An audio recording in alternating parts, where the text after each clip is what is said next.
Hi అండి, welcome back to Praveena's world. ఈరోజు curry ఏంటంటే దోసకాయ, చెరువు చేప, వంకాయ ఈ మూడింటిని కలిపి పులుసు చేయబోతున్నానండి. చెరువు పక్కలు ఎట్లా క్లీన్ చేసుకోవాలో చూడండి. తోక దగ్గర కొంచెం గిల్లేసుకొని దాని పొట్ట దగ్గర తుంచి వేసేయాలండి. లేకపోతే చెరువు చేపలు చేదు వస్తుంది. నీట్గా క్లీన్ చేసుకోకపోతే పొట్ట దగ్గర బాగా గిల్లాలి. లోపల వైట్ కలర్లో ఒకటి ఉంటుంది, దాన్ని తీసి పడేయాలన్నమాట. అది బాగా 2-3 సార్లు కడిగి వాష్ చేసి పక్కన పెట్టేసుకొని ఇప్పుడు కర్రీ స్టార్ట్ చేసేస్తున్నాను.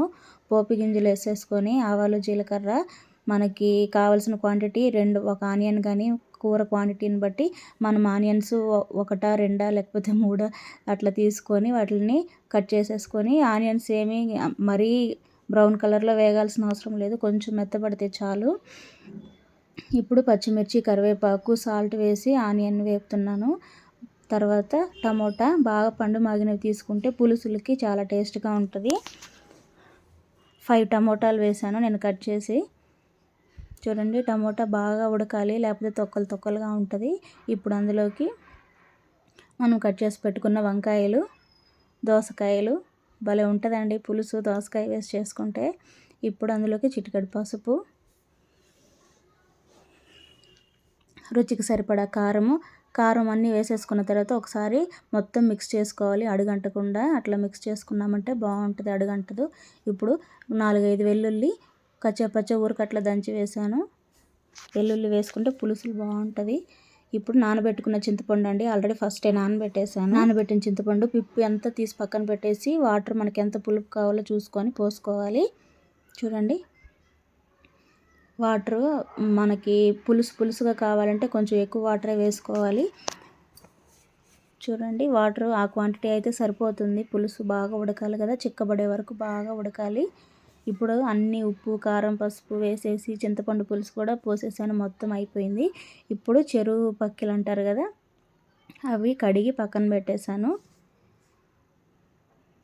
చూడండి, పులుసు అట్లా మరుగుతున్నప్పుడు ఈ పక్కిలన్నీ మనం వేసేసామంటే చేపలు చాలా బాగుంటుంది పులుసు.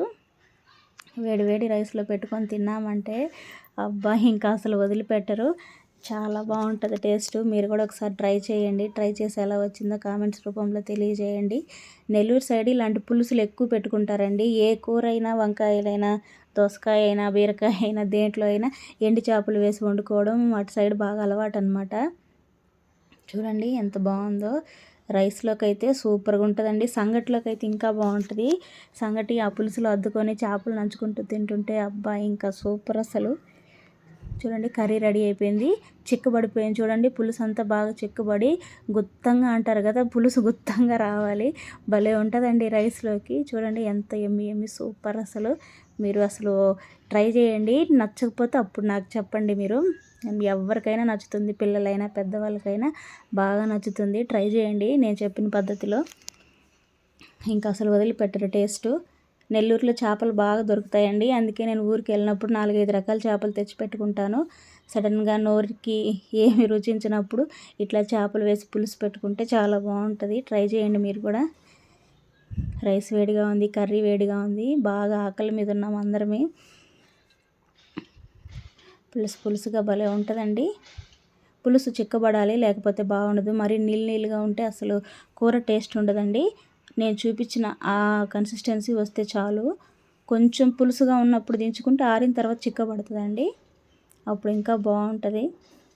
ఉప్పు, కారం, పులుపు ఈ 3 ఉంటే చేపల కర్రీకి ఆ 3 కరెక్ట్గా సరిపోవాలండి, లేకపోతే అస్సలు బాగుండదు. ఉప్పు తగ్గినా బాగుండదు, కారం తగ్గినా బాగుండదు, పులుపు తగ్గినా బాగుండదు. ఓకేనా ఫ్రెండ్స్, నచ్చిందా నా కర్రీ? నచ్చితే లైక్ చేయండి, షేర్ చేయండి, ప్లీజ్ సబ్స్క్రైబ్ చేయండి. బాయ్.